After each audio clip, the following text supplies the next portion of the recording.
मी गप्पांना थेट सुरू करणार आहे. पण कसं झालं की आम्ही जेव्हा ठरवलं की गप्पा आपण मारायच्या आदेश सरांसोबत, तर कशी सुरुवात करायची गप्पांची असं एक प्रश्न होता. आता सर ज्या पद्धतीने कार्यक्रमात सुरुवात करतात, नाव काय, माहेरचं काय, सासरचं काय, बालपण कसं गेलं, तर हे सगळं आपल्याला माहिती आहे, कारण हे व्यक्तिमत्व आपल्या सगळ्यांच्या घरातलं आहे. त्यामुळे आपण ह्या प्रश्नांच्या वाटेलाच जाऊया नको असं मी ठरवलं आणि मी थेट प्रश्न आणला तो उखाण्यावर. तुमच्या घरी कोण कोण आहे? घरी कोण कोण आहे एवढा एक सोपा प्रश्न आहे ना. माझा प्रश्न त्याच्याच वरचा आहे, म्हणून म्हटलं कोण कोण आहे घरी? नवरा, मुलगी आणि सासूबाई. किती वर्ष झाली? कशाला? तुमच्या मुलीला? 3.5 वर्ष. बरं, पण जमलं कुठे लग्न? मला असं वाटतं की मी उखाणा हा प्रश्न विचारून हा राखीव ठेवायला हवा होता, हा शेवटी विचारायला हवा होता. नाही, हे प्रश्न विचारल्याशिवाय मला पुढची वाक्यात सुचत नाही. आधी एक मिनिट, आता माऊली मला सांगा, तुमचं माहेर कुठलं? बदलापूर. बरोबर, म्हणजे पुढचं स्टेशन. सासर कुठलं? डोंबिवली. बरोबर. बदलापूर वरून तिकडे तुम्ही डोंबिवलीला कशा गेला? ट्रेनने सांगू नका, कशा गेला तेवढं सांगा. कशा गेले म्हणजे त्याला कुठे भेटले? हे मी कुठे विचारलं? माझ्यापेक्षा माझ्या प्रश्नांची यांनाच कळलेलं. बरं सांगा आता. आधी वहिनी ऐका ना, वहिनी मी काय म्हणतो, मला बरं ऐका ना वहिनी, एक मिनिट.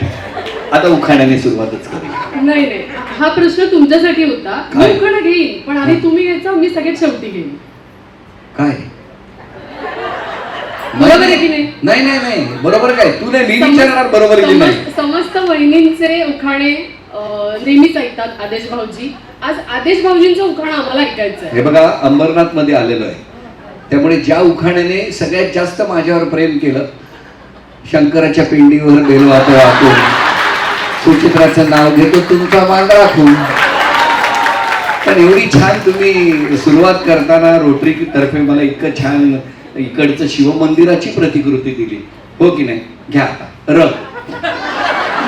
शिवमंदिराचा र दिला आता. पण मी जेव्हा प्रश्न काढले तेव्हा उखाणा हे जेव्हा मी पहिले लिहिलं ना, तेव्हा मी हे सगळे प्रश्न मला रिबाउंड होतील हे मी तयारी ठेवली होती. पण मी धाडस केलं त्यांना विचारण्याचं, आणि आमच्या सगळ्यांच्या विनंतीला मान देऊन तुम्ही उखाणा घेतात त्यासाठी खरंच धन्यवाद. गप्पांना आता खऱ्या अर्थाने सुरुवात करूया. सर, 13 सप्टेंबर 2004 हा एक दिवस, ज्या दिवशी होम मिनिस्टरचा पहिला भाग प्रसारित झाला, आणि एक आजचा दिवस, हा एवढा मोठा प्रवास होईल हे त्या दिवशी थोडी तरी कल्पना होती किंवा काय विचार केला होता? कारण इतका मोठा प्रवास आहे आणि इतका अविस्मरणीय प्रवास तुमचा झालेला आहे, तुमच्याबरोबर अनेक लोक जोडलेत, तर तो एक दिवस आणि आजचा एक दिवस. खरंच आहे. म्हणजे मला इथे आणखीन एक महाराष्ट्र टाइम्सने आता जो फोटो दिला आठवण भेट म्हणून, त्या फोटोतच बरंच काही दडलेलं आहे. 2004 13 सप्टेंबर या दिवशी हा कार्यक्रम टेलिकास्ट झाला, आणि मला आठवतंय हाजी कसम चाळू, म्हणजे ज्यांनी कोणी त्यावेळेला चांदोबा चांदोबा भागलास का, रमेश भाटकरांचा चित्रपट बघितला असेल तर चांदोबा चांदोबा भागलास का, आठवतं गाणं? म्हणा जरा सगळ्या जणी. लिंबोणीच्या झाडामागे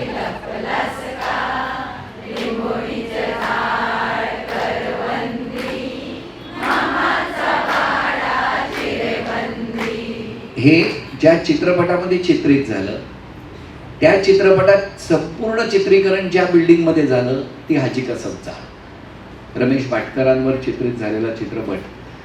त्याच ती पॉप्युलर बिल्डिंग असल्यामुळे आम्ही होम मिनिस्टरचं शूटिंग करण्यासाठी महाराष्ट्र टाइम्सने ठरवलं की याचा एक फोटो काढायचा आहे. आणि तो फोटो काढण्यासाठी, जो फोटो आत्ता तुम्हाला दाखवला, तो फोटो काढण्यासाठी आम्ही गेलो, कॅमेरामन महाराष्ट्र टाइम्सचा, मी, आणि असं ठरलं होतं की तिथून पहिल्या मजल्यावरून ते फोटो काढणार, आणि त्या बिल्डिंगमधल्या ज्या कोणी चाळीतल्या सगळ्या माता भगिनी आहेत त्यांना बोलवून एक असा वरती बघून एक फोटो काढायचा आहे. तुम्हाला खरं सांगतो, दार उघड बये दार उघड असं म्हटल्यानंतर तू जो प्रश्न विचारलास की आज हा एवढा मोठा प्रवास 19 वर्ष पूर्ण झाली, 20 वर्ष सुरू आहे, नेमकं काय झालं? त्या दिवशी दार उघड सोडा, दार बंद करत होत्या बायका. आम्ही घरी गेलो तेव्हा मी पकडून ऐका ना हो, एक कार्यक्रम आहे, होम मिनिस्टर नावाचा कार्यक्रम येतोय, त्याच्यासाठी फोटो काढायचा आहे. ते कॅमेरा बघून त्या सगळ्या माऊली ह्या पकडून आणलेल्या होत्या. म्हणजे आता कसं त्याच्यावर प्रेम केलं, पण त्यावेळेला हा फोटो काढायला सुद्धा कोणी येत नव्हतं.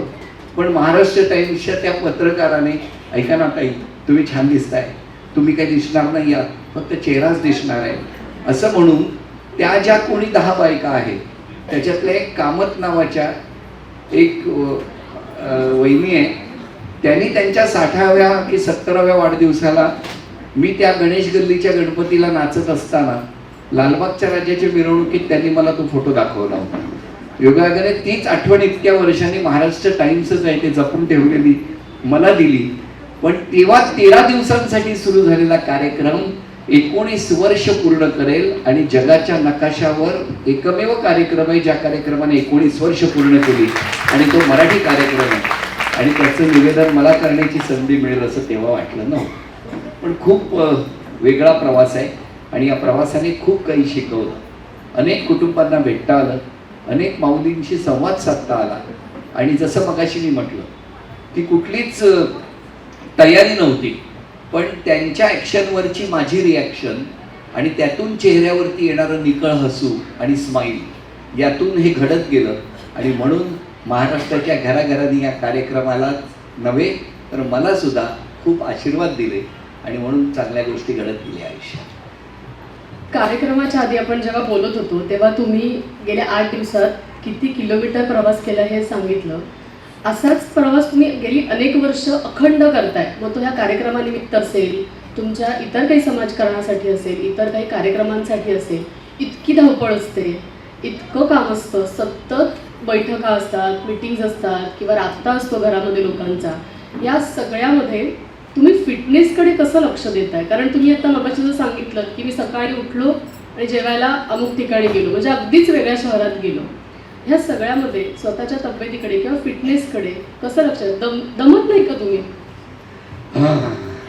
नाही, दमत नाही. 2 गोष्टी असतात. एक म्हणजे फिटनेस असा ठरवून केला नाही, पण माझ्या आयुष्यात डॉक्टर डावरे, सरिता डावरे यांची जेव्हा ओळख झाली त्यावेळेला आपले वैद्यकीय पॅरामीटर छान व्हायला पाहिजे हे त्यांच्या सांगण्याने मी करू लागलो. आणि नंतर एक दुसरा डॉक्टर आमच्या घरात आला आणि त्या डॉक्टरच्या दहशतीमुळे मी फिटनेसकडे बघू लागलो. हसू नका, सुचित्रा नाही आहे ती. तो डॉक्टर असा आहे की आजच्या जमान्यामध्ये एक 8 दिवसापूर्वीचाच प्रसंग सांगतो. मला ना ते कॅडबरी वगैरे रात्री जर मिळाली तर आवडते. जनरली कसं असतं की घरातला मुलगा हा वडिलांना घाबरतो, पण माझ्या बाबतीत असं झालं. मी घरी गेलो, रात्र झाली होती, 12:30 वाजले होते. हळूच मी फ्रीजचा दरवाजा उघडला आणि समोर कॅडबरी चॉकलेट होतं. त्या चॉकलेटला हात लावतानाच पाठी बघितलं तर सोहम उभा होता. मी लगेच तिथून पाण्याची बाटली घेतली. तो समोर बसलेला आहे माझा बाबा, त्यामुळे मला आता घाम उठायला लागलेला आहे. आज तर महत्वाचं काय, हे जे आहे ना हे कारण आहे, नाहीतर मी वडापाव शिवाय काय जमत नाही आपलं आयुष्य, हो की नाही. पण अशा गमती असतात. प्रश्न विचारायचा आहे, इतक्या घरांमध्ये तुमचा पाहुणचार झाला असेल, लक्षात राहिलेला पाहुणचार आहे का हो एखादा? काहीतरी गंमत असेल किंवा एखादा काहीतरी भावुक करणारा क्षण असेल? खूप आहेत. म्हणजे मला 2 प्रसंग खूप आठवतात नेहमी, की ज्या वेळेला मी घरातून बाहेर पडतो ना, माहीत नाही त्या घरांशी माझं काय नातं झालंय किंवा कसं नातं जडतं. जाईपर्यंत कोणी परिचयाचं नाही असं मला वाटत असतं, पण ज्या क्षणी त्या घरात जातो त्या घरातल्या प्रत्येक माऊलीच्या डोळ्यांमध्ये हा कालच आपल्या घरातून बाहेर पडलेला माणूस आज घरी आलाय असे भाव दिसतात. आणि हे सगळं करत असताना तुला सांगतो की इतक्या प्रेमाने, म्हणजे प्रसंग जसं म्हणतो ना की मी जेव्हा घरातून निघतो तेव्हा कितीतरी घरांमध्ये ना ती आजी येते, थरथरते हाताने माझा हात धरते आणि पटकन 2 मिनिटात जाऊ नको असं सांगून धावत जाते आणि घरातला मीठ भाकरी घेऊन माझी दृष्ट काढते. यापेक्षा आणखी वेगळं काय पाहिजे आपल्याला? म्हणजे जसं खाण्याचे प्रसंग आपण म्हणतो तसं हे, म्हणजे इतक्या आत्मीयतेने, इतक्या प्रेमाने मी जेव्हा निघणार तेव्हा माहीत नसतं की ती माऊली मला परत कधी आयुष्यात भेटणार आहे, या कुटुंबाशी परत माझी कधी भेट होणार का मला माहीत नसतं.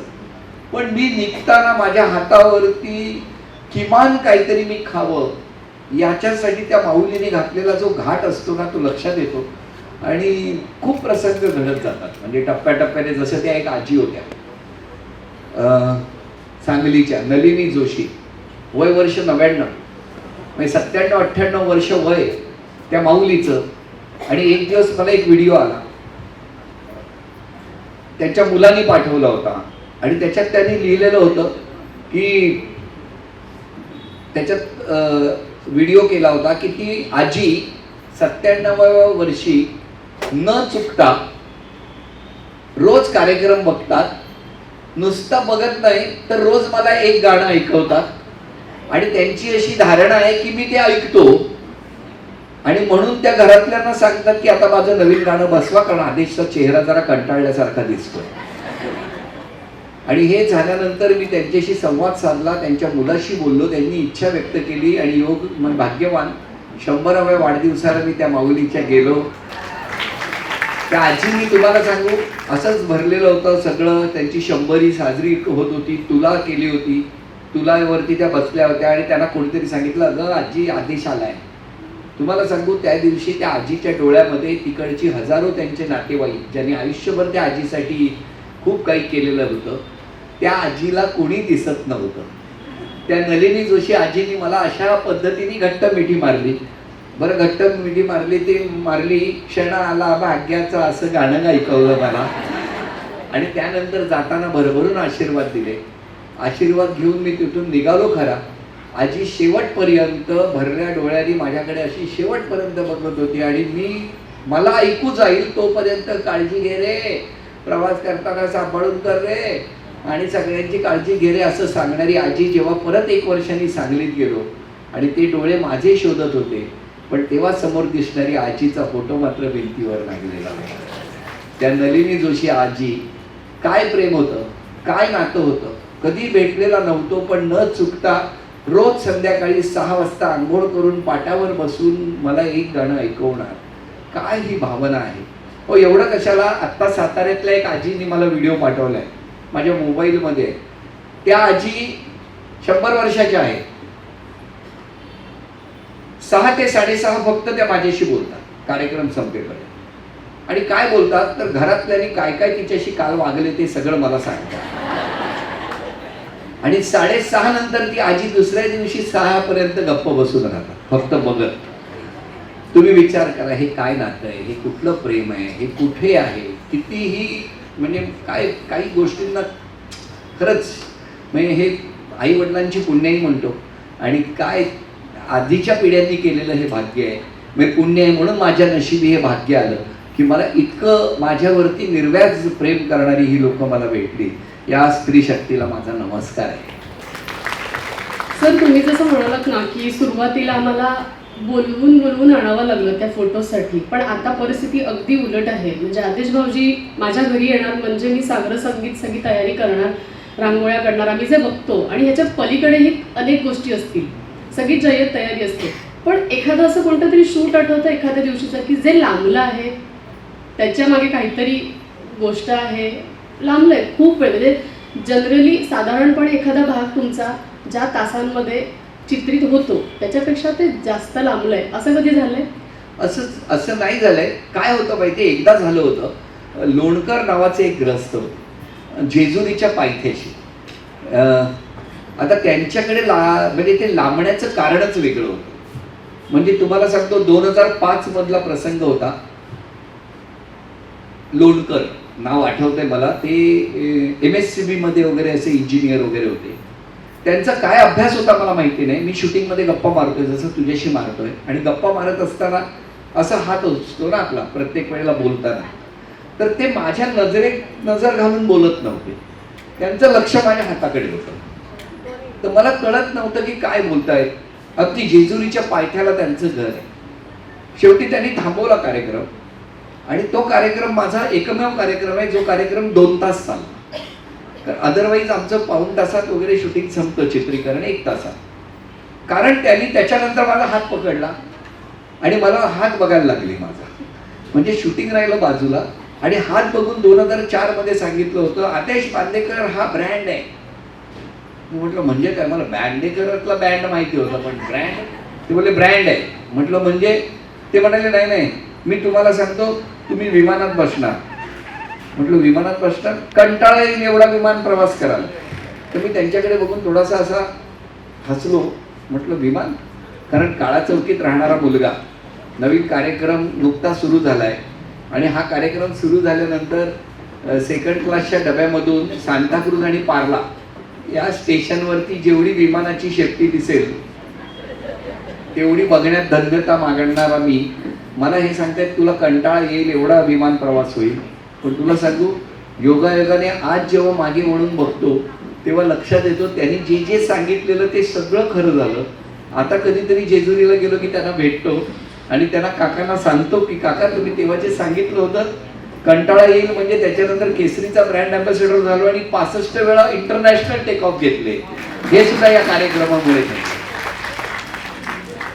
तुमचा आत्ता जसा चेहरा आहे ना एकदम हसरा, आणि हे सगळं इतके वर्षांचं प्रेम आहे, तुम्हाला भरभरून प्रेम मिळाले, शुभेच्छा मिळाल्या. पण असा एक प्रसंग आला गेल्या काही 2-1 वर्षापूर्वीचा असेल की तेव्हा ट्रोलिंग ह्या गोष्टीला थोडंसं सामोरं जावं लागलं आणि तो प्रसंग होता 11 लाखांची पैठणी. तेव्हा मात्र तुम्ही थोडे गंभीर झालात आणि उत्तर दिलं होतं. ते नेमकं काय वाटलं होतं तेव्हा तुम्हाला? ते काय असतं की ज्या वेळेला असं ट्रोलिंग म्हणण्यापेक्षा होम मिनिस्टरच्या बाबतीत हे बऱ्याचदा झालं. म्हणजे ज्या शिवाजी पार्कच्या कट्ट्यावरती मी चालत असताना मला तिथे बसणाऱ्या बायका जर नवीन नवीन सुरू झाला होता आणि माझे असेच प्रश्न होते, किती वर्ष झाली, काय करता तुम्ही, लग्न झालंय का. कारण त्या कार्यक्रमामध्ये त्यांची गुणवत्ता तपासायची नव्हती, तर त्या माऊलीला बोलतं करायचं होतं आणि तिचं घरातलं वेगळेपण काय आहे तिचा सन्मान करायचा. त्याच्यासाठी तिची बौद्धिक क्षमता तपासणारा हा कार्यक्रम कधीच नव्हता. पण तसं असल्यामुळे काही लोकांनी मला, काही महिलांनी शिवाजी पार्कमध्ये फिरताना हे काय चाललंय ते बंद करा ना, हे आतलं काय करताय असं म्हटलं होतं कार्यक्रमाच्या सुरुवातीला. पण आनंद याचा होता की 3 वर्षानंतर त्याच एक सही देशील का रे मला, एक फोटो काढशील का रे, हा इतका त्यांचा बघण्याचा दृष्टिकोन बदलला होता. त्यामुळे जसं तू आता मला विचारलंस की या कार्यक्रमाच्या प्रवासामध्ये, बरोबर ना, हाच आहे ना प्रश्न तुझा, की तुम्ही ट्रोलिंगला जसं तेव्हा उत्तर दिलं होतं त्याच्यामुळे मला हे काही नवीन नव्हतं. 11 लाख रुपयाची पैठणी ही ज्या क्षणी जाहीर झाली त्या क्षणी लोकांनी आपापल्या परीने, कारण इतकं तर माहिती होतं मिळणार आहे एकीलाच, पैठणी एकीलाच जाणार आहे, त्याच्यात आपण असू नसू, त्यापेक्षा 11 लाख याच्यावरती बोलायला सुरुवात झाली. पण माझं त्याच्यावरती म्हणणं असं होतं का, कारण हे माझं खूप मोठं कुटुंब आहे, ही 11 लाखाची पैठणी माझ्या कुटुंबातल्या कुठल्या तरी माऊलीकडे का नसावी. रत्नागिरीतल्याच एका माऊलीला ती शेवटी मिळाली. पण 11 लाखाची पैठणी रत्नजडीत हिरे जडलेली ही फक्त मोठ्या मोठ्या उद्योगपतींच्याच घरात का असावी, का आमच्या कुटुंबातल्या कोणाकडे नसावी. आणि हे ट्रोलिंग करणं हे काही नवीन नाहीये, हे होतं. आणि आता काय सोशल मीडियावरती असल्यामुळे आपल्याला हातात त्याचं ट्रोलिंग होतं. मला नेहमी असं वाटतं ते ट्रोलिंगच्या पाठीमागे जे हात ती घडवत होते ना, ते ट्रोलिंगपेक्षा माझ्यासाठी महत्वाचं होतं. म्हणजे कापसेंच्या पैठणीच्या कारखान्यात गेल्यानंतर मी स्तब्ध झालो होतो, कारण 11 लाखाची पैठणी दिसत होती आपल्याला, पण 11 लाखाची पैठणी विणणारे जे विणकर होते ते नवरा बायको मूकबधीर होते. तुम्ही विचार करा, ज्यांच्या हातातून तिला हिरे लागत होते ते मूकबधीर होते. असे 40 मूकबधीर नवरा बायको ती पैठणी विणत होते, ज्यांच्या कुटुंबातला त्याचा आधार मिळणार. पण पुढचं ऐकायच्या आधीच पटकन व्यक्त झाल्यामुळे मी थोडासा तेव्हा रिॲक्ट झालो होतो, कारण मला ते 5-25 ट्रोलिंग करणारे महत्वाचे वाटत नव्हते. पण 40 मूकबधीर त्या 11 लाखाच्या विणकराच्या पैशातून त्या 11 कुटुंबांना किंवा 40 कुटुंबांना जो आर्थिक आधार लागणार होता तो कित्येक लाखाचा मोठा होता. आणि त्यामुळे थोडासा मी तेव्हा व्यक्त झालो होतो. कारण तेव्हा जेव्हा आमच्यापर्यंत ही गोष्ट आली होती तेव्हा असं वाटलं होतं की सरांना असं बघण्याची कधी सवय नाहीये, पण मला असं वाटतं कधीतरी असंही व्यक्त व्हावं. कारण की जर हक्काने ते प्रेम करू शकतात तर हक्काने नाराजी सुद्धा व्यक्त करू शकतात असं मला वाटतं. तुमचा इतक्या वर्षांचा प्रवास झालेला आहे आणि त्यासाठी ना एक भक्कम पाठिंबा, एक आधार असावा लागतो तो कुटुंबाचा. मग त्या सुचित्रा मॅम असतील, घरातील इतर सदस्य असतील किंवा इव्हन सोहम असेल, सोहम तेव्हा लहान होता, या सगळ्यांचा तुम्हाला पाठिंबा होता, तो एक तुमचा एक आधार आहे. हेच सगळी मंडळी तुमच्या एका मधल्या जो एक वाईट काळ होता, जो सगळ्यांना माहिती आहे की दुधीचा ज्यूस प्यायल्यानंतर त्यांना झालेला त्रास सगळ्यांनाच माहिती आहे. त्यावेळी हे कुटुंब तुमच्याबरोबर होतं. तुम्ही अनेकदा म्हणाला आहात की त्या प्रकरणानंतर किंवा त्या घटनेनंतर तुमचं आयुष्य पूर्ण बदललं. नेमका काय बदल झालाय आता तुमच्या आयुष्यात? नाही, मला असं वाटतं की तो दिवस फार भयानक होता. इकडे कितीतरी मंडळी आहेत जे न चुकता वेगवेगळ्या भाज्या घेऊन येतात. आमच्याकडे तशीच ती भाजी आणलेली होती, दुधी. मी तुम्हाला मनापासून सांगतो की आजी होती आपल्याकडे ना, म्हणजे घरातली वयस्कर किंवा सिनियर, त्यांच्या सवयीला आपण या आमच्या पिढीने थोड्या थोड्या मोडीत काढल्या. कुठलीही भाजी चिरली की आधी चावून बघायची, ही एक पद्धत होती जुन्या पिढीकडे. ही प्रत्येकाने आत्मसात आणायला पाहिजे, केलं पाहिजे. कारण जी वस्तू जशी लागायला पाहिजे तशी लागली नाही तो पदार्थ, तर लक्षात ठेवा काहीतरी गडबड आहे. माझ्या आयुष्यात तो दिवस फार महत्वाचा होता. पुन्हा मी वाचलो तो महाराष्ट्र टाइम्स त्या दिवशी. माहितीये तुला? नाही, मी वाचलो त्या दिवशी तो फक्त महाराष्ट्र टाइम्स. कारण मी सकाळी निघालो होतो, मी घरात होतो आणि घरात निघताना मला एक सवय होती की व्हेजिटेबल ज्यूस घ्यायचा कुठला तरी. आणि आमच्याकडे त्या दिवशी दुधीचा ज्यूस केला होता. मी सगळ्यांना सांगतो, दुधी हा जर कडू असेल तर तो 10 नागांचं विष आहे. त्याला कोणीतरी सापानी चावलंय, त्याला प्राण्याने दात लावले, असल्या संभ्रमात कधी राहू नये कोणी. लाखात एखादा दुधी असा असतो की जो कडू असतो. त्या दिवशी नेहमीप्रमाणे मी असा गप्पा मारत होतो आणि मला तो दुधीचा ज्यूस समोर ठेवला होता. आणि त्याच वेळेला मी महाराष्ट्र टाइम्स वाचत होतो आणि महाराष्ट्र टाइम्सच्या एका पानावरती एक बातमी आलेली होती.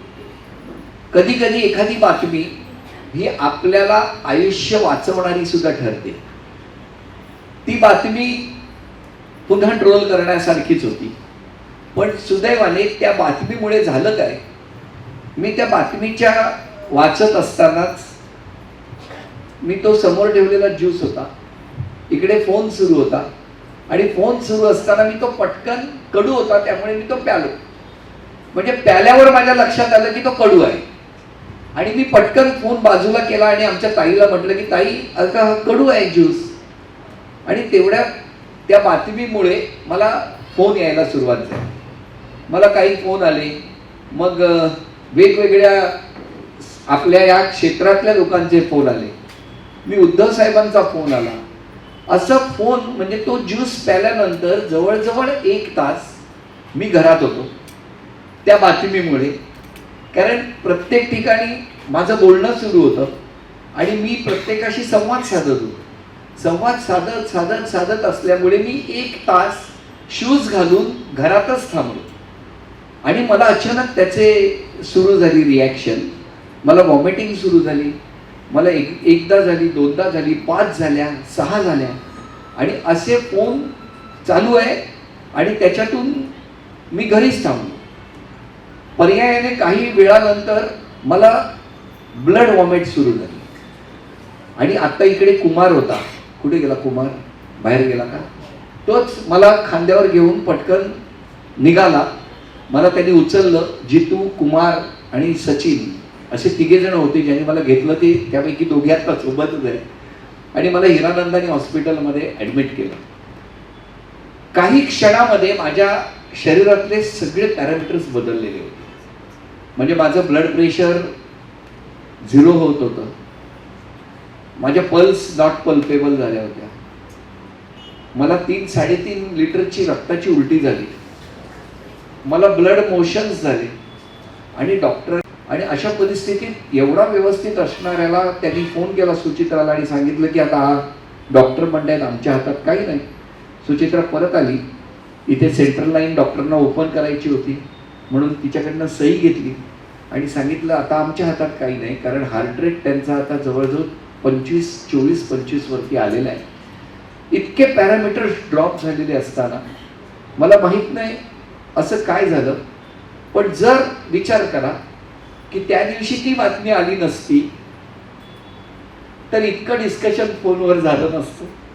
जर इतकं फोनवरती डिस्कशन झालं नसतं तर मी घरी थांबलो नसतो. मी तो ज्यूस घेऊन कर्जतला चित्रीकरणासाठी चाललो असतो.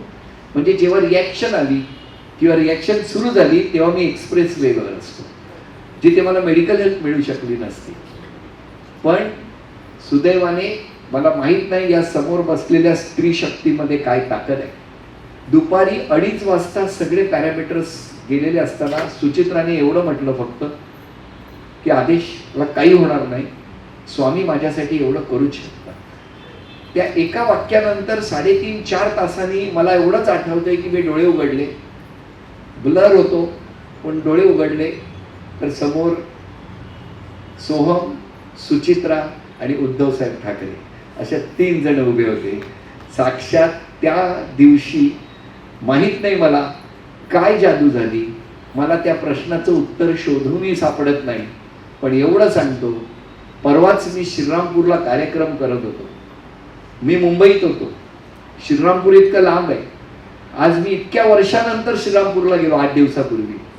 त्या गर्दीतल्या एका माऊलीनं उभं राहून सांगितलं, जिला मी आयुष्यात कधी भेटलो नाही, परत भेटणार नाही, की ते दुधीचं जेव्हा ऐकलं ना त्यावेळेला मी कितीतरी सोमवार उपवास करायचे ठरवले होते. हे जे काही नातं आहे ना, या स्त्री शक्तीची विल पॉवर, सुचित्राची विल पॉवर, सोहमची विल पॉवर आणि कुटुंबाची विल पॉवर काय असते ती त्या दिवशी बघितली. तेव्हा धन्यवाद महाराष्ट्र टाइम्स, अशाच बातम्या देत जा. पण एक प्रश्न मला असं वाटतं सगळ्यांच्या मनामध्ये असेल. आता आपण राजकारणाचा उल्लेख केला यापूर्वीच्या प्रश्नामध्ये, पुन्हा निवडणूक लढवणार का? एक सांगू, सगळ्यात पहिली गोष्ट म्हणजे 2009 मध्ये ज्या वेळेला सगळीकडे ब्रेकिंग न्यूज आली की महाराष्ट्राचे भाऊजी राजकारणात, तेव्हा यांच्यापैकी कितीतरी जणी आहेत ना, काय गरज होती, ह्याचं तर बरं चाललं होतं. मग या हसण्यामध्येच ह्या मनातल्या भावना आल्या. हे आलं होतं की नाही मनात कित्येक जणींचे, कारण त्या मला त्यांच्या घरातला सदस्य मानतात. पण तुम्हाला सांगू, त्याचबरोबर 2009चा दिवस सांगतो, माझ्याकडे आलेलं आव्हान स्वीकारणं आणि काम करणं ही माझी संस्कृती आहे, संस्कार आहे. मी कधीच कुठलं आव्हान नाकारलं नाही. मी मला वंदनीय हिंदू हृदय सम्राट शिवसेना प्रमुख बाळासाहेब ठाकरे यांचा फोन आला.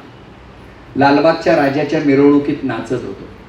2 टाकीला गणपती असा वळला होता आणि सुधीर साळवी वगैरे आम्ही सगळे सोबत होतो. आणि मला फोन आला, अननोन नंबर, उचलला. हॅलो, हां मातोश्रीवरून बोलतोय, बाळासाहेबांना बोला. अरे बापरे, साहेबांना? कारण ही स्वप्न पडायची की आम्हाला साहेब बोलतायत. लहानपणापासून, कारण जन्म काळा चौकी, त्याच्यात 1966चा, म्हणजे एकाच वेळेला हे सगळं बघत होतो आम्ही. आणि त्या वयात ते संस्कार त्या तरुणावरती जे झाले ते शिवसेनेचेच झालेले होते. आणि त्याच्यात साहेबांचा फोन, बापरे, हा बोला. काय रे, काय चाललंय? हां नाही साहेब, बरं आहे, उद्या जरा मातोश्रीवर ये. मी गेलो, मातोश्रीवर गेलो. दुसऱ्या दिवशी संध्याकाळी मी खरं प्रचारासाठी चाललो होतो. उद्धव साहेब आणि बाळासाहेब दोघेही होते आणि मला सांगितलं तुला दादरमधून निवडणूक लढायची. मी कसलाच विचार केला नाही. ब्रेकिंग न्यूज सुरू झाल्या, सुचित्राचा फोन आला, आदेश काय बघते मी टीव्हीवर. मी म्हटलं मीही बघतोय टीव्हीवर. आणि निवडणुकीला उभा राहिलो. तुम्हाला सांगतो आयुष्यातले काही गोष्टी किती टर्निंग पॉईंट असतात. मी मगाशी एक वाक्य बोललो की शेवटच्या श्वासापर्यंत लोकांना आनंद देण्यासाठी काम करायचं. मी अत्यंत प्रभावीपणे सांगतो, मी तुझ्या प्रश्नाचं उत्तर देणार आहे आत्ताच, आजच. ब्रेकिंग न्यूज महाराष्ट्र टाइम्सची. पण तुम्हाला खरं सांगतो की मी त्या दिवसापासून ठरवलेलं की लोकांच्या आनंदासाठी, स्वतःसाठी जगत असताना दुसऱ्याच्या आनंदासाठी जगत राहायचं. 2009 मध्येच निवडणुकीचे 13 दिवस कधी सरले सारखं कळलं नाही. निवडणुकीचा निकाल लागला. मला अजून आठवतंय, डिसिल्वा हायस्कूलच्या गल्लीतून मी असं बाहेर पडत होतो. डावीकडे जिंकलेल्या पक्ष ढोल वाजवत नाचत होता. मी एकटा चालत होतो. एक आजोबा त्या डिसिल्वा रोडवरचेच असे खाली आले. आदेश म्हणून हाक मारली. मी वर बघितलं. मला कळत नव्हतं, कारण ब्रेकिंग न्यूज सुरू झाली होती. महाराष्ट्राचे भावजी पडले. मी चालत होतो. मला ते आले जवळ. मला त्यांनी घट्ट मिठी मारली आणि काय माहित नाही, वय त्यांचं 80 वगैरे असेल. आणि मला म्हणाले, आदेश, निवडणुकीत पडलास म्हणून वाईट वाटून घेऊ नको. आमच्या मनात तुझं स्थान उंचावलेलं आहे, कारण तू शिवसेनेसाठी लढलेला आहेस. तुम्हाला खरं सांगतो, मी धन्यवाद आजोबा म्हटलं. पुढे गेलो. माझ्याबरोबर ड्रायव्हर वगैरे होते. मी गाडीत बसलो. गाडीतून निघून गेलो. मी बाळासाहेबांना भेटलो. उद्धव साहेब बाजूला उभे होते. बाळासाहेबांनी मला जवळ घेतलं. प्रेम करणारं व्यक्तिमत्व. मला सांगितलं, आदेश, तुला काय पाहिजे ते सांग, आम्ही देऊ. पण एकच मी विनंती करीन. म्हटलं, साहेब विनंती? काही. म्हटलं, काय? तुला काय पाहिजे ते सांग, मी देईन, पण चेहऱ्यावरचं हसू कधी कमी होऊ दे. म्हटलं, नको साहेब, फक्त मला आशीर्वाद द्या. मला आशीर्वाद दिला साहेबांनी. मी निघालो तिथून. घरी आलो. कधी कधी एक एक क्षण असतो आपल्याला आयुष्यात खूप काही देऊन जातो. आपला एक कॉन्फिडन्स गेलेला असतो. कालपर्यंत सगळीकडे उत्साह, जल्लोष बघितलेला, आणि अशा वेळेला सगळीकडे पडलोय आपण निवडणुकीत, ही भावना. मी घरी गेलो. घरच्यांना, कारण कुटुंब तुमच्या आमच्यासारखं मध्यमवर्गीय कुटुंब, या गोष्टी काही माहितीतल्या नसतात. मी घरी गेलो आणि मी आता सगळ्यात टेन्शन होतं मला, कारण कुठल्याही बापाला सगळ्यात मोठं टेन्शन असतं ते मुलाच्या डोळ्यात डोळे घालून बघण्याचं. सोहम लहान होता. तो धावत आला. कारण मी विचारलं, सोहम कसा आहे? बोलले, नाही, सोहम खूप रडला. आता कसा आहे? बरा आहे. एवढा होता. आणि त्याचं ते वाक्य होतं ना, त्याने मला खूप उभारी दिली. सोहम धावत आला आणि माझ्या हातावर हात मारला आणि मला म्हणाला, बाबा, टेन्शन घेऊ नको. सचिन तेंडुलकर पहिल्या मॅचला 0वरच आउट झाला होता. हे त्याचं वाक्य मी आयुष्यात कधी विसरणार नाही. मला एकदम कॉन्फिडन्सच वाढला.